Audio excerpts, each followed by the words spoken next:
Welcome back, comic fans. In this episode, we will be covering the second part of the Mutant Massacre story arc, covering the series known as X Factor. Issue number 9, published by Marvel, titled Spots.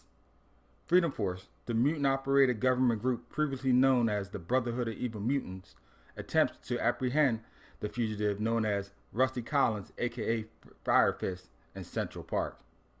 Rusty, on the lam for accidentally burning a woman with his mutant powers, arrives at Central Park in an attempt to contact X Factor, who he knows harbors and cares for lost mutants. His accomplice, Sally Blevins, aka Skids, is also a mutant exile of the group known as the Morlocks. The two find themselves trying to evade the authorities while dealing with their mutant powers. Getting the drop on the duo, Mystique orders the Blob to apprehend Rusty.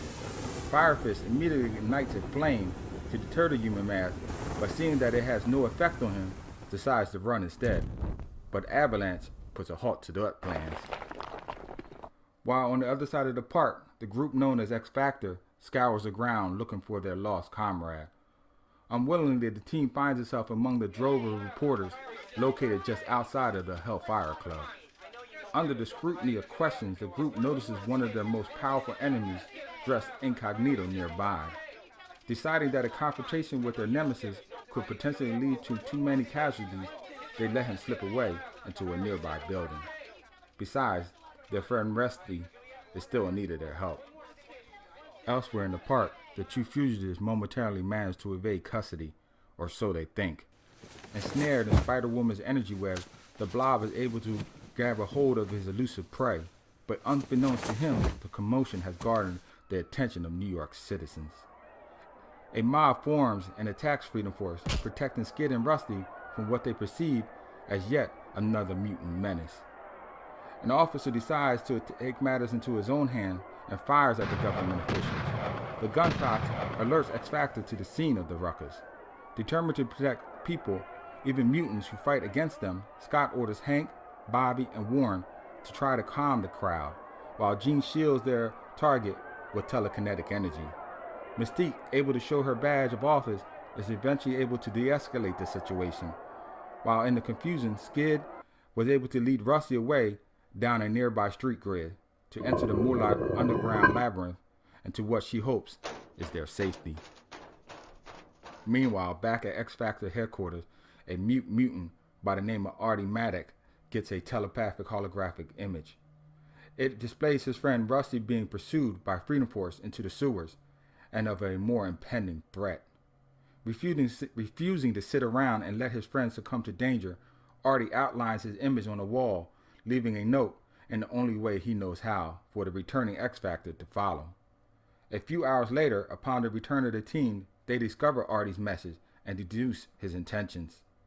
Without a second's rest, they disrobe and put on their original uniforms. Their destination is down in the basement to exit the door leading into Manhattan's subterranean levels. While not too far away, further ahead in the tunnels, Artie navigates his way through the sewers until he suddenly comes face to face with an unknown being. The two survey each other in an attempt to distinguish each other from friend or foe. In the end, Leech concludes the former and decides to introduce him to his friend Caliban. The Blanche mutant introduces himself to Artie, and in doing so reveals his own powers of locating other mutants, as well as Leech's power of nullifying mutants' abilities. He verbalizes his inquiry into Artie's power, but divulges he must wait until Leech distances himself away from him to find out. Just then, a jolting scream is heard throughout the corridors. Elsewhere, the source of Artie's ganders into the tunnel tries to hide itself from their stalkers by submerging themselves in wastewater, but to no avail. The Blob discovers them and trounces Rusty severely, even to the point that Mystique is unable to rein him in, until an optic blast jars him out of his fervor. Blob tells Scott that the costumes do not fool him, that he knows who they are. Except this time, they are government officials, and any attempt to intervene in Rusty's apprehension is a violation of the law. Mystique orders her team to take X Factor into custody, and in doing so, a fight breaks out.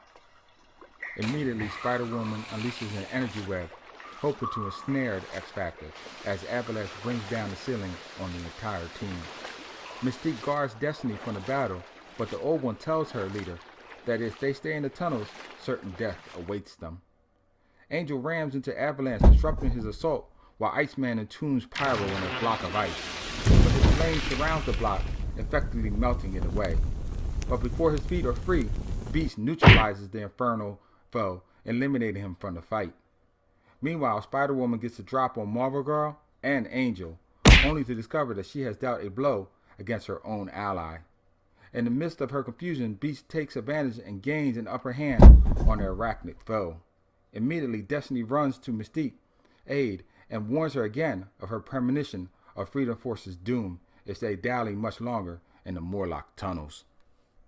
Having faith in her mystic's abilities, Mystique gives the order to retreat and tells Avalanche to cover their escape. Scott, being the leader that he is, assesses the situation and tells the team flyers, Marvel Girl and Angel, to take Skid and Rusty back to X-Factor headquarters so that they may receive the medical treatment that they desperately need. Beast, Iceman, and himself will stay in the tunnels until Artie is found. Just then, a hard scream came through the tunnels, startling the team to the unknown threat. This is the end of part 2, my friend. Comment below on your thoughts of the story so far. Don't forget to like, subscribe, and hit that bell icon so you can be notified when the next episode drops. Until then, as always, keep reading.